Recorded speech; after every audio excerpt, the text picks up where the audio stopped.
noticed, I do have a new dog, a second dog that has recently appeared on the channel. And I've gotten, I think, every bit of information that I can get about him. I spent the last couple months really chasing down his history and what was going on with him. And I found a lot of stuff, more than I would have thought, but I kind of got lucky with some of it and then was kind of annoying and pursued things with others. So I do have my notes here, front and back, to just kind of keep everything in line because it is kind of a convoluted story.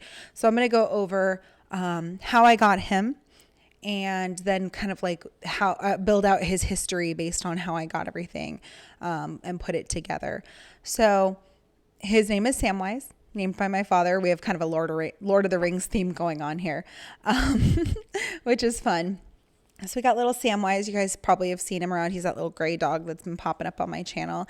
And by the way, thank you so much to everyone who's subscribed to my little channel and sort of enjoyed the content of my animals. I'm trying to be more consistent. I'm trying to step up my game a little bit. It's slow going. Like I said, I'm trying to be more consistent. I need to be better about that, but I'm working on it. But I do greatly appreciate all y'all who watch and comment, and it means a lot to me. It's a lot of fun, and hopefully you enjoy my critters as much as I enjoy them, because I love to spoil my babies, my fur babies. So I'm going to refer to my notes just to kind of help myself out and keep them on track, because there are a lot of details and moving parts of his story. But on September 14th of 2024, my dad and I were on the way home from the grocery store. It was a Saturday. And on our way home, pretty close to home, I spotted a little dog on the side of the road. And I love Texas very much. I've lived here for almost 4 years. I love it very, very much. I really am happy living here. The one complaint I have, Texas, is we need to be better to our animals. Right. In the area I live in, there are a lot of farm dogs patrolling their property. That's totally fine. I get that. There's barn cats. I have no problem with that. And those animals have a savvy that my phone. They have a savvy that regular house pets do not. But sadly, there are a lot of people who are irresponsible with their animals. They let them wander. They don't put collars on them. They don't chip them. They don't spay and neuter them. So that is my main complaint. That's really my only big complaint that I can't really deal with in terms of Texas. There have been improvements in the time that I've been here of like, we're trying to change things, but I think a cultural shift needs to happen where we're just a little more responsible with our critters. I see it starting to happen a little bit. But I mean, all over the country, shelters are hurting, right? Shelters are full, rescues are full. Most of them are closed for intake. I know that our local shelter charges $150 to surrender an animal, which I completely understand, but I also can see how that would push somebody to dump an animal instead. So there's just a lot of things going on, a lot of moving parts. So that's my one complaint, Texas. Let's get a little bit better about that. Other than that, I love you very much. So on September 14th, my dad and I were on the way home, and we found Sam on the side of the road, just like by a ranch property on the outside of the fence next to a bush, just trying his best to cool off. It had consistently been like 90 plus degrees all week. So I'm like, oh my gosh, what the heck? And so we drove past and I was like, Dad, we got to go back. That was a puppy. It looked really distressed. We need to go back and check on that dog. And he's like, oh, he's probably one of the farm dogs. And I was like, no, I haven't seen that dog before. Like, we need to go back. So he's like, okay. We turn around.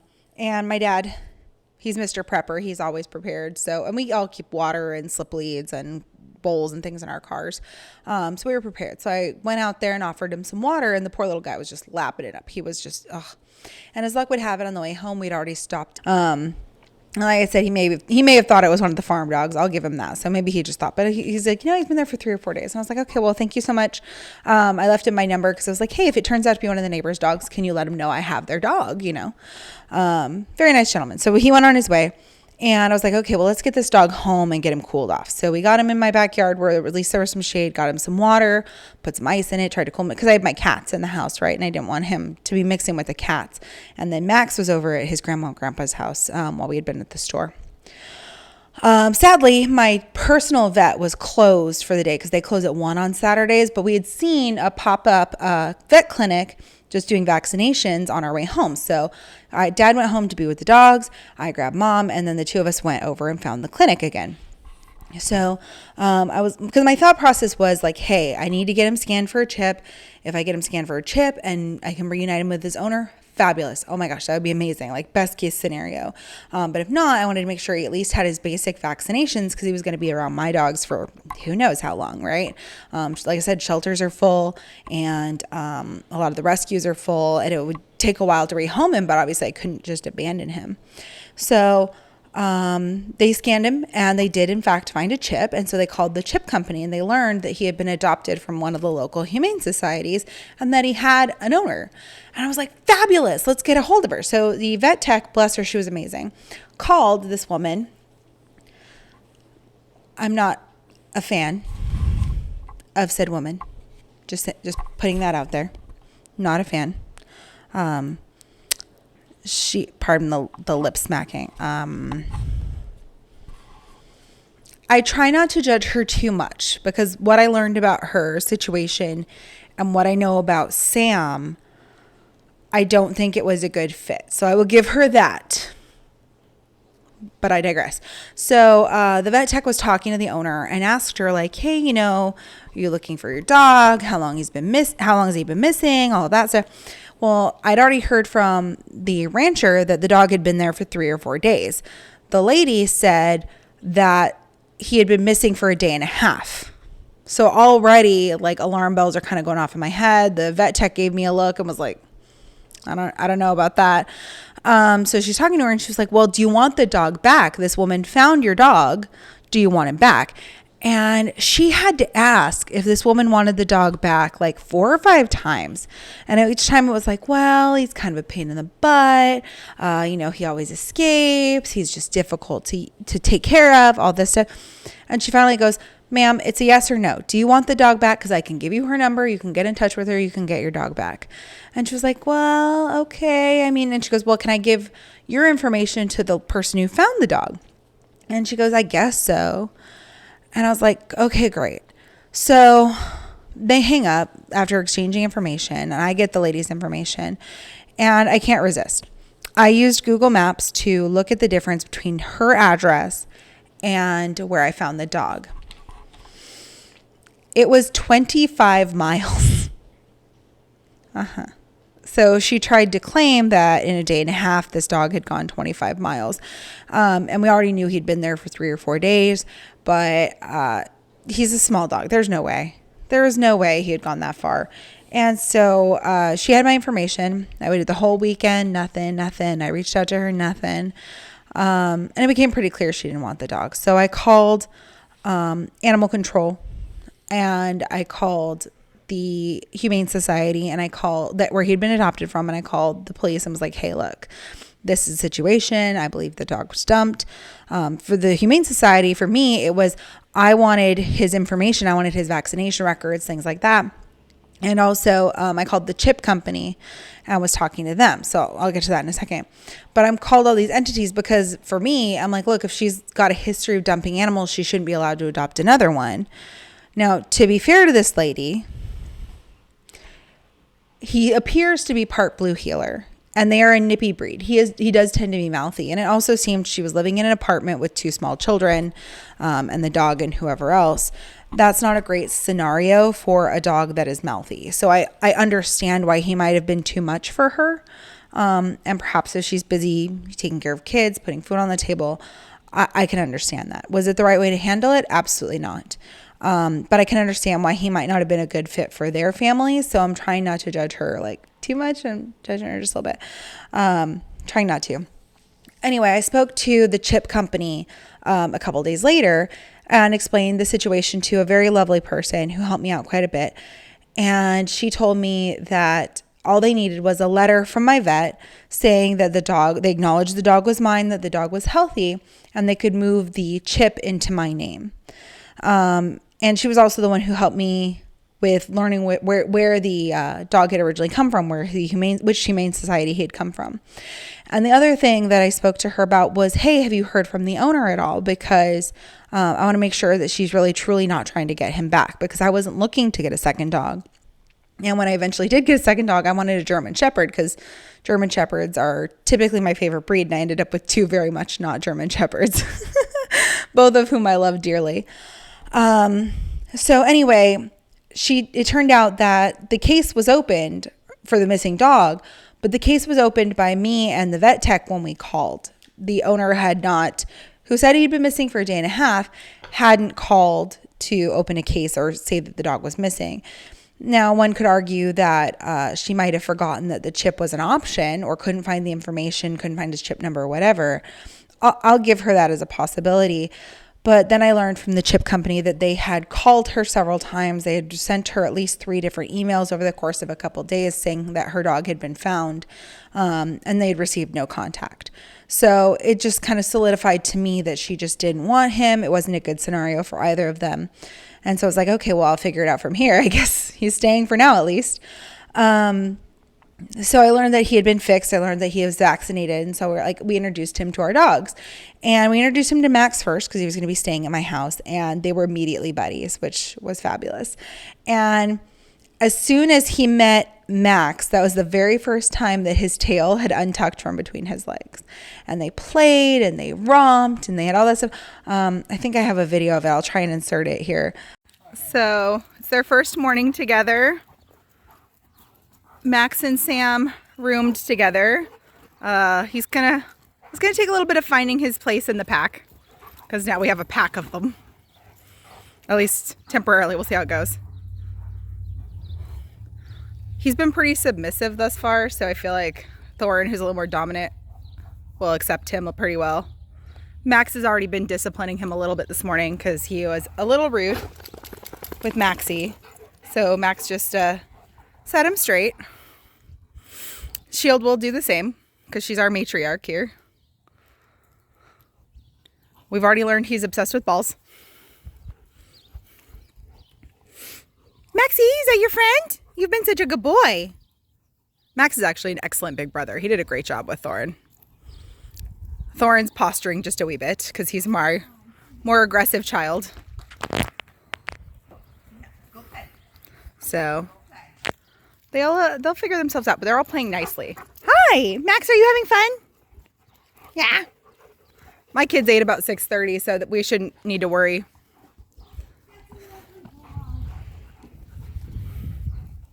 Sorry, you're in the video a little bit. I hope you don't mind.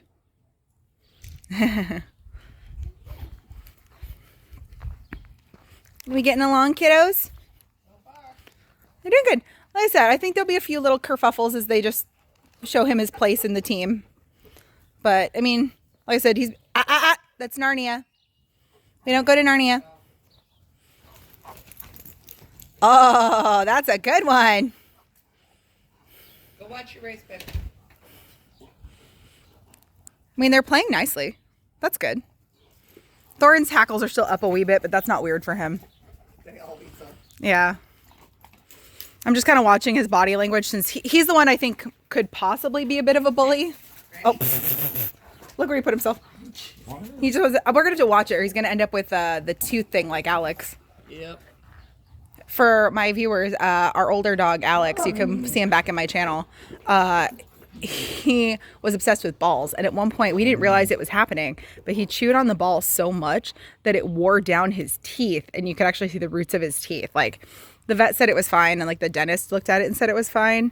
But it just wore down his teeth. So if this boy is as ball obsessed as Alex was, I'm going to have to watch him so he doesn't grind down his teeth like that. Because you tell him, Shield. Because that's not ideal. Hi, Angel. So I'm going to spend some time with the dogs, but I just thought everybody would enjoy their first, like, morning pack playtime. So we'll see how they do. I'll keep everybody posted. It's really fun to watch him play with the other dogs for the first time and really see him, like, not be terrified for the first time since I rescued him. I reported that to the situation to Animal Services, to the police, to the Humane Society. I'd sent an email into the Humane Society, and actually one of their volunteers called me, which I really appreciated. So then things kind of both progressed and stagnated from there. I was able to get him into my vet. They did a check of him, just made sure he was healthy, all of that good stuff, and then wrote me a letter acknowledging that he was mine. So I forwarded that letter to both the chip company and the Humane Society got him put in my name as far as the chip company was concerned, but then I never got a response from the Humane Society. And for those of you who don't know, I'm a teacher and I happened to be off this week for Thanksgiving. So on Saturday, my dad and I went over to the Humane Society to request Sam's records because I wanted to know what his vaccination status was and what vaccines he needed based on the last time he had been vaccinated, because who knows if he got vaccinated while he was with his other owners, because there's been a couple apparently. And, just get a sense of like whatever medical history they had for him, because he's starting training with my trainer next week. He has had a few behaviors that are problematic. You okay there, buddy? You have an itchy nose? He's had a few behaviors that are problematic, and knowing his history, I understand why. So Max was dog reactive, still can be a little bit, but he's improved drastically because of these trainers that I've worked with. So Sam's going to go work with them for 4 weeks starting next week as well. It's not like a board and train. He's just going there during the day, and then he'll be home in the evenings. And then I have classes with him on Fridays. So we're going to work on some of those challenging behaviors and building his confidence, because he's just, this little dude doesn't fully trust me yet. And I don't blame him at all. And I don't blame him for having very little confidence and being scared of a lot of things. Like I said, he's been through a lot. So we went to the Humane Society to get his records. And what I learned was that, let me see, I've got the dates. I wanted to be accurate. So he was brought into the Humane Society March 14th of this year. So March 14th of 2024 by apparently a Good Samaritan. So either it was somebody who had this puppy and wanted to get rid of him and claimed he was a street dog, or, and this is the version I prefer, or it was some kind person who saw a little dog in need, a puppy who needed help that was a street dog, and brought him in for help to the Humane Society. That's the version I choose to believe, because that's what I would hope. Pardon me, I'm sliding down my couch here. That's the version I choose to believe, because that's what I would hope would be the case. So he was brought in as a puppy, because he's only a few months old at that point, but apparently had been living on the streets as far as we're aware. So when that happens, there's a 5-day hold to see if an owner turns up to get him after they post him online and on social media and all that stuff. So he was neutered when he got there, which, like I said, is earlier than I would prefer, but it is what it is. I get it. So he was neutered when he got there. And then with a couple weeks later, end of March, he was adopted, which normally would be a wonderful thing. I'd be very pleased about that. Except for he was returned about, from what I can see in the records, they're a little tough to read because there are a lot of different records and they document every little thing, which I appreciate, but it makes it a little difficult for us laymen's. So he was adopted at end of March and then returned, it looked like, by April 3rd or so. So he was adopted for about roughly a week, it looks like. From what I looked at, oh, here, I have it in my notes. He was adopted sometime after March 22nd, and then he was returned by March 29th, because that's the next record that the Humane Society has of him, when they saw him presenting with blood in his stool. So then they determined within a couple of days that he had come down with distemper. And people who are not familiar with it, distemper is one of those things that your dogs always get vaccinated against. It's a standard vaccine, and it absolutely should be. It's like parvo. It's very deadly. It's a neurological virus. There's really no treatment for it. All you can do is support their immune system as much as you can. Try and keep them rested. Try and give them fluids. Just try and support their bodies as much as they can and hope that they overcome it. From what I read, no, I'm not a medical expert or a veterinarian or anything like that, but from what I read in my research, survival rate in puppies is about 20%. And Sam was only like 4-5 months at the time. So he was definitely classified as a puppy, and it's like a 20 to 25% survival rate for puppies. And distemper's got about a 50% survival rate for adult dogs. So it's extremely dangerous to have. And it can have a lot of lasting effects on a dog if they do survive. So problems with their teeth, some twitchiness, maybe some tics. They may develop sort of a doggy Alzheimer's as they get older, things like that. Things to watch out for. According to my vet, when I took him in on Wednesday, they can have sort of a general anxiety afterwards. They're just more prone to anxiety, and we talked about medication for that if that proves to be something he needs.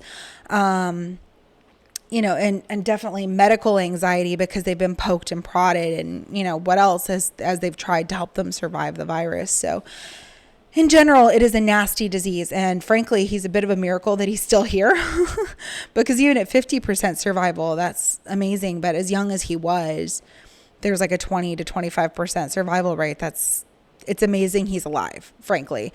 So he did recover, thankfully. And then he was, after, he was cleared. I'm looking at my notes here.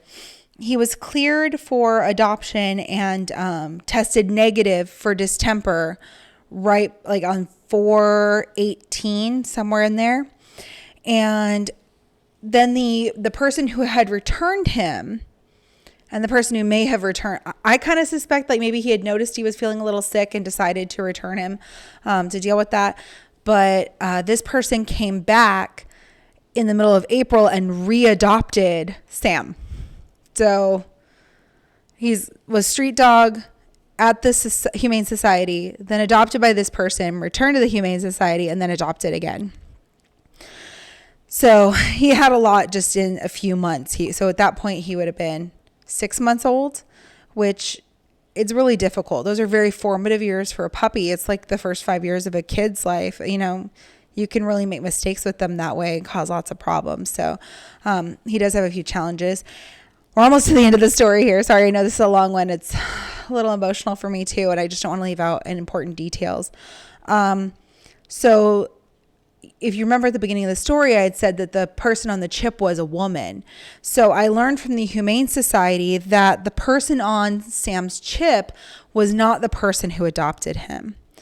So it would seem that after readopting the dog, this gentleman transferred the dog to somebody else. Because from what I learned with the chip company is once you transfer ownership with the chip company, they completely wipe everything from the previous owner to prevent any issues or confusion, right? So at some point, the owner who adopted him from the Humane Society seems to have transferred him to someone else.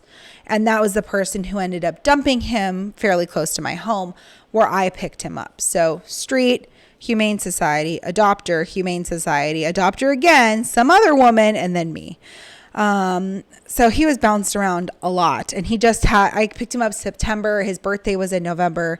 So not even a full year of life. And he's been bounced around that much. And it just breaks my heart. It really does. It's just, just poor baby. So that's his history. That's what we're dealing with. As I said, he does have a few behavior issues. He's been doing some resource guarding, which if you're not familiar with it, most people would call it food aggression. So with the other dogs, he's been aggressively protecting his food and also water. And just like I said, our trainers call it resource guarding. Which understandable. I mean, he was without food for a long time. He was always insecure in that. He's also kind of guarded me from one of the other dogs. And that got a little bit of a kerfuffle. No injuries. It wasn't an issue. But it was just too aggressive. It was, we don't want it to escalate. And as much as he likes the cats, he sometimes gets a little too intense. Oh, they're so cute sleeping over there. Let me see if I can turn the video. Ugh. Look at him. I can't zoom in because I'm recording on my phone, but look at how freaking cute they are. Oh, Colson's little feet be twitching. They're so sweet. Oh my gosh. I don't know if y'all can see, but Colson's dreaming about something. So precious. Okay. Sorry. Cat interlude. So now I lost my train of thought. My bad. So in terms of his history, it's been a thing. And like I said, I was talking about the cats. So he loves the cats. And Colson has started rubbing up against him. Link will play with him, but then he'll get a little too intense. And the cats will hiss or bop him or, just kind of meow at him in a way that's like like, hey, back off. And Sam doesn't know to back off. So he'll like bark at them, lunge at them. He hasn't tried to bite them, thankfully, but he's definitely like tried to like knock them over. And these are all things that need to be worked on. So he is starting behavioral training with my trainers next week, just because, I mean, he's been through a lot and he's just got to learn how to behave. And he also has a lot of confidence issues. He's clearly fearful of being abandoned, of being left places. Like, he'll seek reassurance. He'll get really anxious. He'll start shaking. Some of the shaking and twitchiness may be neurological after effects from the distemper. But, I mean, you can see when a dog's distressed, and that's been a thing for him. He's also been very nervous about going places. I had to carry him into the vet on Wednesday.